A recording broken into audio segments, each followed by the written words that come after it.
Zee 24 तास एक पाऊल पुढे। डॉक्टर बाबासाहेब आंबेडकरांवरील सरकारचं बेगडी प्रेम पुन्हा एकदा समोर आलंय।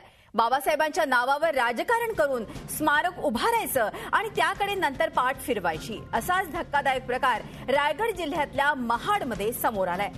महाडच्या चौदार तळ्याजवळ उभारण्यात आलेल्या बाबासाहेबांच्या राष्ट्रीय स्मारकाची अवस्था अत्यंत दयनीय आहे। या स्मारकाचं वीज बिल न भरल्यामुळे इथला वीज पुरवठा खंडित करण्यात आलाय। तर इथे उभारलेल्या ग्रंथालयात पुस्तकांपेक्षा रद्दीचाच जास्त भरणा आहे आणि वस्तू संग्रहालय आहे पण त्यात वस्तूंचा पत्ताच नाही।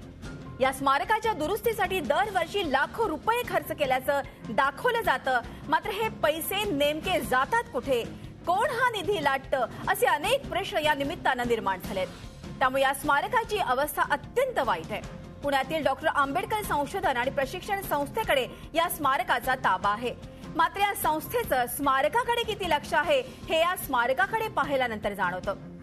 सरकारनं तब्बल 17 कोटी रुपये खर्च करून 10,000 चौरस फुटांवर हे स्मारक उभारलेलं आहे, मात्र बाबासाहेबांच्या नावावर राजकारण करून केवळ नावापुरतं स्मारक उभारल्याचं या निमित्तानं समोर आलंय।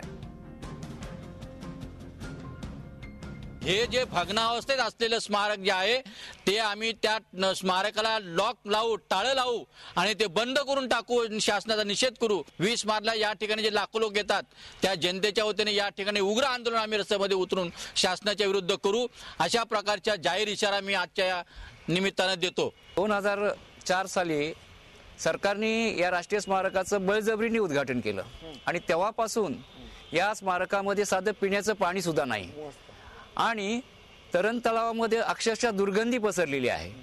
फिल्टरेशन प्लांट बंद आहे। स्मारकामध्ये वीज पुरवठा खंडित केला होता बिल न भरल्यामुळे। त्यांचं बिल सुद्धा काही कमी नव्हतं, साधारण 6 लाखाच्या वर बिल होतं। मी सध्या मेडिकल लीव्हवर होते, आजच जरा जॉईन झाले। सध्या पुरवठा खंडित झाला ते जेणेकरून बिल वगैरे भरलं नसेल किंवा काहीतरी असतील प्रॉब्लेम्स।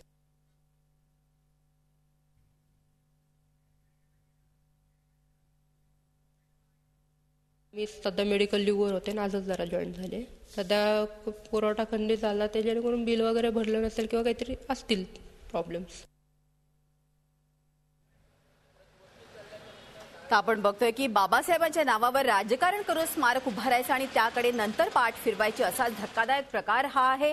आपल्याला माहिती की साध्या इंदू मिलच्या जागेवरती प्रचंड आंदोलन झालं। 12.5 एकर जागेवरती आंतरराष्ट्रीय स्मारक उभारावं यासाठी अर्थातच राजकारण केलं गेलं आणि त्यावरती आंदोलनावर आंदोलन चालत। मात्र आपण बघतोय की जिथे हे स्मारक आहे महामानवाचं चौदार तळ्या शेजारी, मात्र तिथे मात्र सरकारचं अक्षम्य दुर्लक्ष झालेलं दिसतंय। स्मारकाची अत्यंत दयनीय अशी अवस्था। या स्मारकाचं वीज बिल न भरल्यामुळे इथला वीज पुरवठा देखील खंडित झालाय। तर इथे ग्रंथालय जे आहे ते तिथे पुस्तकांपेक्षा रद्दीचा जास्त भरणा आपल्याला दिसतोय। वस्तू संग्रहालय आहे मात्र वस्तू नाही, लायब्ररी आहे मात्र लायब्ररीत पुस्तकं नाही। अर्थात चौदार तळ्यापाशी जे हे स्मारक आहे प्यायला पाणी देखील नाही। आता तिथल्या स्थानिक नागरिकांनी म्हटलंय अक्षम्य असं दुर्लक्ष या स्मारकाकडे झालेला आणि अतिशय भग्नावस्था अशी झालेली आहे। एकूणच या संदर्भात अधिक माहिती घेऊयात आपले प्रतिनिधी भारत गोरेगावकर यांच्याकडे। भारत, आपण महामानवाच्या स्मारकाकडे अक्षम्य दुर्लक्ष झाल्याचं चित्र आहे। आज आपण बघतोय की इकडे इंदू मिलच्या जागेवर असलेल्या होणाऱ्या आंतरराष्ट्रीय स्मारकावरती इकडे आंदोलनं झाली आहेत, मात्र जे प्रत्यक्षात जी वास्तू आहे, जे प्रत्यक्षात स्मारक आहे तिकडे मात्र दुर्लक्ष होत आहे। काय परिस्थिती आहे तिथली? नक्कीच मृदुला, या ठिकाणी हे सूर्यप्रकाश इतकं सत्य आहे की डॉक्टर बाबासाहेब आंबेडकर यांचं महाडमध्ये जे राष्ट्रीय स्मारक आहे या स्मारकाकडे शासन आणि सध्या ती जी संस्था ज्याचं व्यवस्थापन करते या दोघांचंही फार दुर्लक्ष आहे। ही इमारत जरी आपल्याला बाहेरून खूप सुंदर रेखीव दिसत असली तरी यातल्या आतलं जे भीषण आहे, वास्तव आहे, ते मात्र भयानक आहे। या ठिकाणी सर्वात मूलभूत प्रश्न म्हणजे पिण्याची पाण्याची व्यवस्था नाही आहे। हे संकुल जवळपास 17 कोटी रुपये खर्च करून शासनाने उभं केलेलं आहे। 2004 साली हे लोकार्पण झालंय। प्रत्यक्षात मात्र यामध्ये कमर्शियल काही बांधले होते गाळे, त्यांचा वापर झालेला नाही आहे। वस्तू संग्रहालय या ठिकाणी उभारण्यात आलंय आणि त्यामध्ये बाबासाहेबांनी जे स्वतः वस्तू वापरल्या त्या संग्रहित करण्याचा मानस होता, मात्र 9 वर्षानंतर सुद्धा इथे कोणत्याही प्रकारची वस्तू नाहीये। तुम्ही आमच्या बरोबर राहा। आरपीआय नेते रामदास आठवले आपल्यावर आहे। रामदासजी, आपण बघू शकतो की महामानवाचं हे स्मारक अक्षम्य दुर्लक्ष झालेलं आहे। काय वाटतं, कोण जबाबदार आहे याला? आता या संबंधात मी एवढं सांगतो की महाडचं जे स्मारक आहे, एक तर बाबासाहेब आंबेडकरांनी महाडच्या चौदार तळ्याचा सत्याग्रह करून दलितांना त्यांचा जो मानवी हक्क आहे तो देण्यासाठी त्यांनी तो संघर्ष सुरू केलेला होता. आणि त्या ठिकाणी राज्य सरकारच्या वतीनं चौदार तळ्याचं डेव्हलपमेंट केलेलं आहे. तिथं बाबासाहेब आंबेडकरांच्या नावाने भव्य अशा पद्धतीचं सभागृह आहे, तिथं लायब्ररी सुद्धा आहे.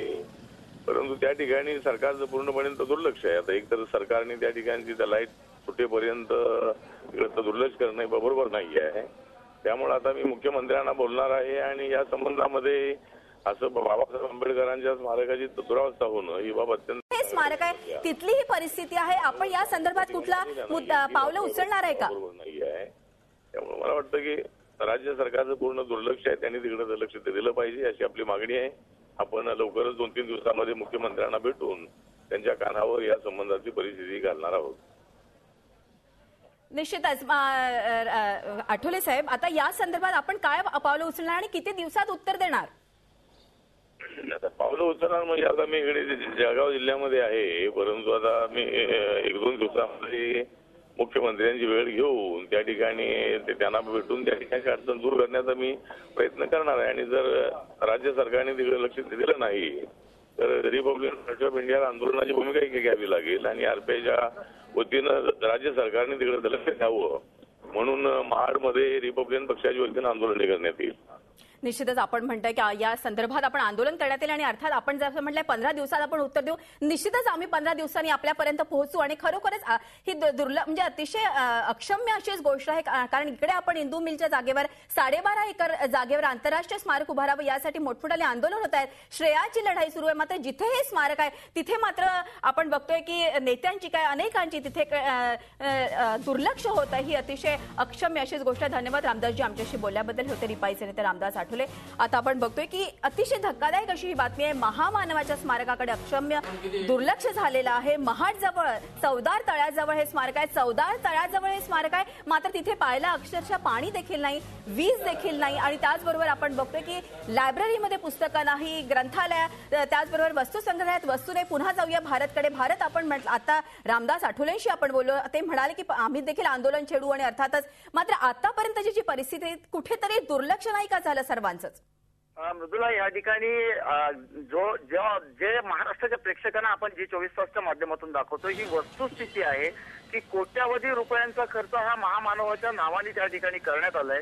दरवर्षी डागडुजीच्या नावाखाली सुद्धा लाखो रुपये या ठिकाणी खर्च होतात. वास्तवात मात्र आतमधला तरण तलाव जो बांधलेला आहे 9 वर्षात त्याचा केव्हाही वापर झालेला नाहीये. आणि सर्वात धक्कादायक बाब म्हणजे या राष्ट्रीय स्मारकाचा वीज पुरवठा 2 दिवसापूर्वी खंडित करण्यात आला होता. कारण 6.5 लाख रुपयांची थकबाकी वीज मंडळाची या संस्थेने थकवली होती.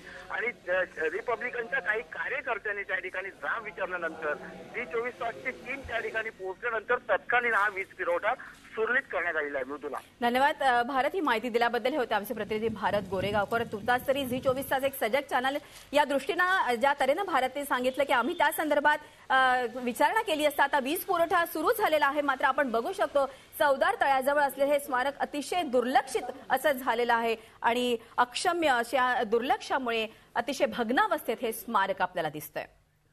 झी 24 तास एक पाऊल पुढे.